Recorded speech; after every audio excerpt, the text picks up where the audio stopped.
मैंने आपकी election commission को भी मैं और देवजी भाई जाकर के एक बात कहने वाले, एक अनुरोध इलेक्शन कमीशन को अब की बार करने वाले, क्योंकि मुझे राजस्थान भर में जाने का मौका मिला है।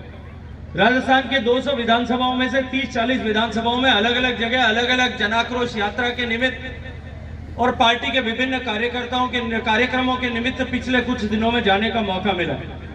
राजस्थान की जनता का जिस तरह से राजस्थान की सरकार के प्रति आक्रोश है, कांग्रेस पार्टी की तरह के प्रति जो आक्रोश है, हम जाकर के चुनाव आयोग को अब की बार एक बात कहने वाले हैं कि अब की बार जो राजस्थान में जब चुनाव आवे तो चुनाव में जो वोटिंग मशीन भेजो ईवीएम, वो थोड़ी कोई हेटी भेजो, हेटी खटकारी भेजो, क्योंकि जनता रीख आकार दटन दबाए हम कह दो मशीना ने सबने तोड़ पाची भेज। इस तरह का आक्रोश जनता के मन में। और अगर हेटी नहीं मिले तो भाई एक बूथ में एक स्पेयर भेजो तो 2-3 तो पर ही टूट गए। इस तरह का आक्रोश राजस्थान की जनता के मन में। और वो आक्रोश इसलिए है कि राजस्थान के हर वर्ग के साथ में, राजस्थान की जनता के हर वर्ग के साथ में इस सरकार ने धोखा करने का काम किया। किसानों के साथ में धोखे की चर्चा की, युवाओं के साथ में धोखे की चर्चा अभी आदरणीय ज्ञान जी ने की थी।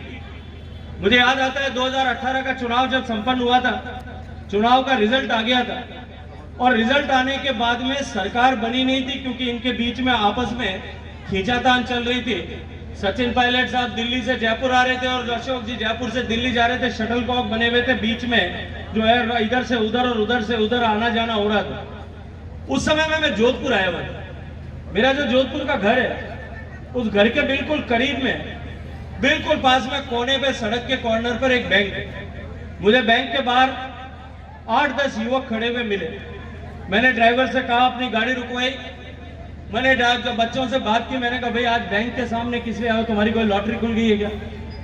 तो उन्होंने कहा नहीं साहब, कांग्रेस ने अपने घोषणा पत्र में कहा था, राहुल गांधी जी ने वादा किया था, सचिन पायलट ने भरोसा दिलाया था, गहलोत साहब ने हमारे यहाँ आकर के मीटिंग में कहा था कि हमारी सरकार बनेगी तो युवाओं को बेरोजगारी भत्ता देंगे। हम सब पढ़ लिए, पढ़े लिखे हुए, परीक्षाएं हमारी अभी हो नहीं पा रही है, प्रतियोगी परीक्षाएं, और उसके चलते अब हमको 3,500 भत्ता मिलेगा, इसके लिए हम अपना खाता खुलवाने आए। तो मैंने उनको कहा, मैं भाई ये तो आराम हुआ, कम से कम मोबाइल रिचार्ज का पैसा घर वालों से नहीं मांगना पड़ेगा, और कोई गुटखा खाता हो तो उसको भी पैसा घर वालों से नहीं लेना पड़ेगा। 3,500 रुपए सरकार देने वाली। 3 महीने बीत गए, 3-4 महीने बाद में लोकसभा का चुनाव हो गया। लोकसभा के चुनाव के बाद में मैं जब जोधपुर गया पहली बार, और उसके चुनाव के परिणाम आने के बाद में भारत सरकार में आप सबके आशीर्वाद से शपथ लेने के बाद में जब मैं जोधपुर गया, दूसरे दिन सुबह जब घर से निकला तो उसी बैंक के सामने 4-5 खड़े थे। मैंने पूछा भैया क्या हुआ, तुम्हारे पैसे आने लग गए क्या? तो उन्होंने कहा भाई साहब पैसे तो नहीं आए, लेकिन इस 4 महीने में 500 रुपए का बैलेंस जो पैसे जमा कराए थे उसमें से 50 रुपए कट गए, इसलिए 450 वापस लेने के लिए आए। इस सरकार से हमको पैसा नहीं मिलने वाला। राजस्थान की जनता के साथ में, राजस्थान के युवाओं के साथ में केवल बेरोजगारी भत्ता नहीं देते। मैं जिम्मेदारी से एक बात कहता हूं कि राजस्थान का पुरुषार्थी युवा वो मेहनत करके परीक्षा पास कर लेता, वो मेहनत करके परीक्षाओं में सफल हो जाता, सरकारी नौकरी ले लेता, लेकिन राजस्थान के 70 लाख युवाओं के साथ में जिस तरह का धोखा, इस नकल माफिया को जिस तरह से संरक्षण देकर के राजस्थान की सरकार ने किया, उस धोखे की चोट से राजस्थान के युवाओं में आक्रोश। जितनी परीक्षाएं अब तक हुई हैं, 2018 से लेकर के अब तक, जूनियर इंजीनियर की परीक्षा हुई, पेपर आउट हो गया, जूनियर अकाउंटेंट की परीक्षा हुई, पेपर आउट हो गया। अभी अभी समाचार आए, पूछताछ हो रही है, तब पता लगा है कि जूनियर अकाउंटेंट की परीक्षा में पेपर 1 करोड़ रुपए में बिका। माफिया के लोगों ने खरीदा, 10-10 लाख रुपए में 65 जनों को बेचा, 6.5 करोड़ रुपए कमाए, 1 करोड़ के 6.5 करोड़ किए, और 65 लोगों का जो है पिछले दरवाजे से उसमें जूनियर अकाउंटेंट बनाने का काम किया। सब इंस्पेक्टर की परीक्षा हुई, सब इंस्पेक्टर की परीक्षा में आपके सबके भी परिवार के बच्चे पढ़ाई कर रहे होंगे। आपने भी सपना देखा होगा कि मेरा बच्चा जो है पुलिस का थानेदार बनेगा, वर्दी पहन करके टोपी लगा करके आएगा, मेरा सम्मान मेरे समाज में ऊंचा हो जाएगा। उस परीक्षा में भी घोटाला हुआ। 80 लोग जो है उस परीक्षा में, 80 थानेदार नकल के रास्ते से थानेदार बन करके आए, जिस दिन भारतीय जनता पार्टी की सरकार बनेगी मित्रों, वापस खोद करके निकालेंगे उन 80 लोगों से जो पिछले दरवाजे से आए, उन सबको वापस दरवाजे के पीछे भेजने का काम करना है अब की बार। इसके लिए जो है जनता के मन में आक्रोश। राजस्थान में आरएएस की परीक्षा हुई, 18 में हुई, 21 में हुई, दोनों में पर्चा आउट हुआ। अब तो खोज इस बात की करनी है कि जो पर्चे आउट नहीं हुए तो उसमें पिछले के दरवाजे से कितने लोग आकर के आरपीएस और आरएएस और तहसीलदार बने, उनको ढूंढ ढूंढ करके बाहर निकाल। मित्रों, राजस्थान में पर्चे जब परीक्षा हुई, रीट में जिस तरह की चोट हुई, लाखों युवकों के भविष्य के साथ में जिस तरह की खिलवाड़ हुई, रीट की चीट के बाद में भारतीय जनता पार्टी ने पूरे प्रदेश में आंदोलन किया था। पूरे प्रदेश में राजस्थान में युवाओं ने आंदोलन किया था कि इस नकल माफिया को अगर रोकना है, राजस्थान की सरकार 3 साल में एक भी परीक्षा बिना नकल के करवा नहीं पाई है। पटवारी की परीक्षा में, वनपाल की परीक्षा में, सारी परीक्षाओं में जिस तरह से घोटाला हुआ है, हमने मांग की थी कि ये सीबीआई को सौंप दो, सीबीआई को जांच सौंप दो, दूध का दूध पानी का पानी कर देंगे और जितने लोगों ने चोरी की है उन सबको जेल की सीखचों के पीछे भेजने का काम करेंगे। लेकिन अब जब एक बार फिर सरकार ने जो उसको सीबीआई को नहीं सौंपा और अभी अभी जो शिक्षक भर्ती घोटाला हुआ, आप ही के यहां से आकर के वो शिक्षक भर्ती घोटाले का जो है वो समाचार पूरे राजस्थान में आए। अब की बार पकड़े गए, पकड़ने वालों से पूछताछ की, उन्होंने ये समाचार दिए, लेकिन इसके साथ साथ में जो पकड़े गए उनका इतिहास भी सामने आ गया कि वो रीट के समय में भी पकड़े गए। आज मैं सिरोही की इस धरती पर खड़ा होकर के प्रश्न करना चाहता हूं मुख्यमंत्री जी से कि मुख्यमंत्री जी, आपको जवाब देना पड़ेगा कि सुरेश बाबल को पिछली बार रीट के समय में जब अरेस्ट किया था तब किसके दबाव में छोड़ा था। ये राजस्थान की पुलिस के मुखिया को और मुख्यमंत्री को, दोनों को, राजस्थान के 70 लाख युवाओं को बताना पड़ेगा। जो रीट की परीक्षा में चोरी करते हुए पेपर नकल कराते हुए पकड़ा जाए, वो 3 महीने बाद में भारत जोड़ने वालों के साथ में फोटो से सम्मान खिंचाता हुआ दिखता है। राजस्थान के युवा पूछना चाहते हैं कि उसको संरक्षण कौन दे रहा था, और इसको लेकर के राजस्थान के युवाओं में जो आक्रोश है मित्रों, जिस तरह की अग्नि उनके ध्वज जो है हृदय में धधक रही है। मैं जिम्मेदारी के साथ में एक बात कहता हूं कि अब की बार ये अग्नि इस कांग्रेस के पुराज को समाप्त करके नहीं, हमेशा हमेशा के लिए समाप्त करके राजस्थान से विदा कर देना। अभी आदरणीय ज्ञान जी ने चर्चा की और देवजी भाई ने अभी बात की। इन्होंने कहा कि राजस्थान में जो राजस्थान जिसकी पहचान सतियों और सूरमाओं से होती थी, वो राजस्थान जिसकी पहचान पद्मिनी के जौहर से होती थी, जहां अपनी सतीत्व की रक्षा के लिए, अपनी शील की रक्षा के लिए 16,000 रानियों ने एक साथ अग्निकुंड में स्नान किया, सभी जाति समाज की। और वो जो अग्निकुंड से ज्वालाएं निकली, जो लपटें निकली थी, अनेक पीढ़ियों तक उस आग ने लोगों को प्रेरणा दी। उसके चलते आज हिंदुत्व जिंदा है, हिंदुस्तान जिंदा है, सनातन जिंदा है, संस्कृति जिंदा, और हम सब सम्मान के साथ में अपने आप को, गर्व के साथ में अपने आप को हिंदू कहलाने के अधिकारी।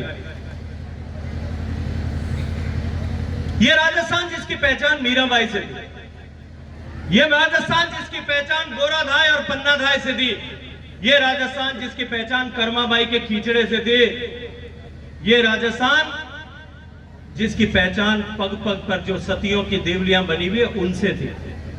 उस राजस्थान को देश में सबसे ज्यादा बलात्कार वाला प्रदेश बनाने का शर्मनाक काम अगर किसी ने किया, वो राजस्थान की अशोक गहलोत सरकार ने किया। और मैं खुले रूप से कहता हूं कि अगर उसके लिए कोई जिम्मेदार है तो वो राजस्थान का मुख्यमंत्री और गृह मंत्री है, और उन दोनों पदों पर एक ही व्यक्ति अशोक गहलोत जो है वो विद्यमान। राजस्थान मर्दों का प्रदेश है। हम राव सुल्तान की धरती पर खड़े होकर के बात कर रहे हैं, जिस राव सुल्तान ने अपनी सिरोही की तलवार के दम पर, और सिरोही का अर्थ होता है सर और उई, जो सर कटा करके संघर्ष करने वाले लोगों की धरती, हिंदुत्व की रक्षा के लिए, सनातन की रक्षा के लिए, सनातन के मान बिंदु गांव, गौरी, गंगा, गायत्री, गीता, इन सब की रक्षा के लिए हमारे पूर्वजों ने बलिदान किया। सभी जाति समाज के लोगों ने बलिदान किया। इन बलिदानियों की, इन सूरमाओं की धरती, इस शौर्य की धरती का अपमान यदि किसी ने किया तो वो कांग्रेस की सरकार ने विधानसभा के पटल पर किया। राजस्थान के सूरमाओं का, राजस्थान के मर्दों का अपमान किया। राजस्थान में उन सब लोगों का जिन्होंने कबंध युद्ध किए, जिन्होंने सिर से धड़ अड़ग हो जाने के बाद में भी युद्ध किए, जिन्होंने एक एक महिला की इज्जत के लिए अपनी 3-3 पीढ़ियां कुर्बान कर दी, उन मर्दों को लजाने का काम अगर किसी ने किया, वो राजस्थान के सबसे वरिष्ठ मंत्री शांति धारीवाल ने किया, जो सबसे सीनियर है, उम्र में सबसे बड़ा है, अपने आप को सबसे पावरफुल कहते हैं। और आप सबने देखा होगा कि किस तरह से मिला करके सबके इस्तीफे दिलाए और कब पिछले दरवाजे से कल इस्तीफे वापस लेकर के गए। उन्होंने विधानसभा के पटल पर खड़े होकर के ये कहा कि राजस्थान में रेप ज्यादा होते हैं क्योंकि राजस्थान मर्दों का प्रदेश है। राजस्थान के मर्दों के मुंह पर कालिक पोतने का काम और राजस्थान के इतिहास पर कालिक पोतने का काम विधानसभा के उस मंदिर में इस अशोक गहलोत सरकार के मंत्री ने किया। जनता में आक्रोश है। जनता में आक्रोश इस बात को लेकर के है कि राजस्थान में जिस तरह का माफिया पैदा हुआ है, राजस्थान में जिस तरह से पग पग पर माफिया का राज पैदा हुआ है, कहीं बजरी माफिया काम कर रहा है, कहीं दारू माफिया काम कर रहा है। सिरोही जालोर से पहले भी दारू माफिया के समाचार आए थे, यहीं से पकड़े गए थे, और जो पकड़े गए थे उनको वापस जो है प्रमोशन देकर के पोस्टिंग देने का काम इस सरकार ने किया। कहीं भूमाफिया काम कर रहा है, कहीं मंदिर पे जमीन हड़पने का माफिया काम कर रहा है, कहीं चोरों को संरक्षण देने का माफिया काम कर रहा है, और कहीं विधायकों के नेतृत्व में, विधायकों के संरक्षण में भ्रष्टाचार माफिया काम कर रहा है। और इस माफिया के कारण से, इस माफिया के राज के कारण से राजस्थान में जिस तरह के हालात बने, करौली में दंगा हुआ, भगवान राम का रामनवमी का जुलूस चल रहा, भगवान रामनवमी के जुलूस पर आप सबने देखा होगा सोशल मीडिया में किस तरह से बोतलों में पेट्रोल भर करके आग वाल जला करके फेंका गया, किस तरह से धार्मिक स्थान की छत पर से पत्थर फेंके गए। लेकिन तुष्टीकरण की पराकाष्ठा ये थी कि जहां पत्थर फेंके गए, जिन लोगों ने पत्थर फेंके, जिन लोगों ने पेट्रोल बम फेंके, उनके खिलाफ जांच में तुष्टीकरण हुआ, भेदभाव हुआ, उनको जांच में संरक्षण दिया। गिरफ्तारी में भी भेदभाव हुआ, गिरफ्तारी के बाद में जब चालान पेश किया तो चालान पेश करने में भी भेदभाव हुआ, और वापस जमानत होने देने के बीच में भी भेदभाव किया। उसका परिणाम हुआ कि उसके बाद भीलवाड़ा में 2 बार दंगे हुए, अपने जोधपुर में दंगा हुआ, जोधपुर में दंगा हुआ ईद के पहले दिन, ईद के दिन दंगा हुआ। दंगाइयों ने लोगों के घरों में पेट्रोल बम फेंके, लोगों के घरों में पत्थर फेंके, चलते रास्ते लोगों के पीठ में चाकू भोंके, घरों में हमला किया। और जब हिंदू युवक बाहर निकल करके अपने घर को बचाने के लिए बाहर निकल करके, अपने बहू बेटियों की इज्जत को बचाने के लिए बाहर निकल करके और चौकीदारी कर रहे थे, तो उनके ऊपर मुकदमा दर्ज कर दिया कि हमने 10 उनके पकड़े तो 10 आपके भी पकड़ने पड़ेंगे। मैंने पूछा भाई हमारी गलती क्या है, तो कि ये बाहर निकल करके हनुमान चालीसा पढ़ रहे थे। जिस राजस्थान में हनुमान चालीसा पढ़ने के ऊपर अगर मुकदमा दर्ज होता है, तो युवाओं हनुमान की शक्ति को जागृत करके इस राजस्थान की जनता का, इस राजस्थान से कांग्रेस की सरकार को, हनुमान जी ने जिस तरह से पहाड़ उखाड़ा था उस तरह से उखाड़ करके अब की बार समुद्र में फेंक करके आ गया। राजस्थान में जिस तरह के हालात उसके कारण से बने, उसके कारण से कन्हैयालाल टेलर का सिर धड़ से काट करके अलग कर दिया। क्या गलती थी उस कन्हैयालाल? उसकी दुकान पर जिस तरह से आकर के धमकियां दी जा रही थी, क्योंकि धमकियां देने वाले एक मजहब विशेष के लोग थे और सरकार का संरक्षण और तुष्टीकरण उस मजहब के लोगों के साथ में था।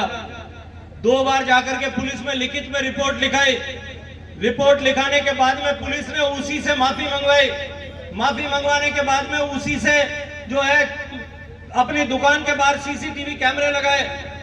8 दिन दुकान बंद रखी, गरीब आदमी ने देखा पेट कैसे भरूंगा, बच्चों का दुकान खोली, फिर धमकी मिली, पुलिस थाने में जाकर के धमकी के शिकायत दर्ज करा के आया, आखिर में उसका कन्हैयालाल का सिर धड़ से अलग कर दिया। अगर केवल एक कन्हैयालाल मरा होता, केवल एक कन्हैयालाल का धड़ सिर से अलग किया गया होता मित्रों, तो शायद राजस्थान की जनता के मन में उतना आक्रोश न होता। लेकिन अभी नकल की कारण से व्यतीत होकर के एक कन्हैयालाल ने सोशल मीडिया पर अपने आप को फेसबुक पर लाइव करके और अपने पिताजी से माफी मांगते हुए जहर खा करके आत्महत्या कर। एक कन्हैयालाल किसान, दौसा जिले का, जो ऋण के कर्जे में दबा था, उसकी जमीन नीलाम हो रही थी, अपने बुजुर्गों की जमीन को नीलाम होता देख करके उसने फेसबुक पर लाइव आकर के आत्महत्या कर ली। अगर आपको हमारे वीडियो अच्छे लग रहे हैं तो अभी हमारे चैनल को सब्सक्राइब करें, साथ ही हमारे वीडियो पर लाइक, कमेंट और शेयर जरूर करें।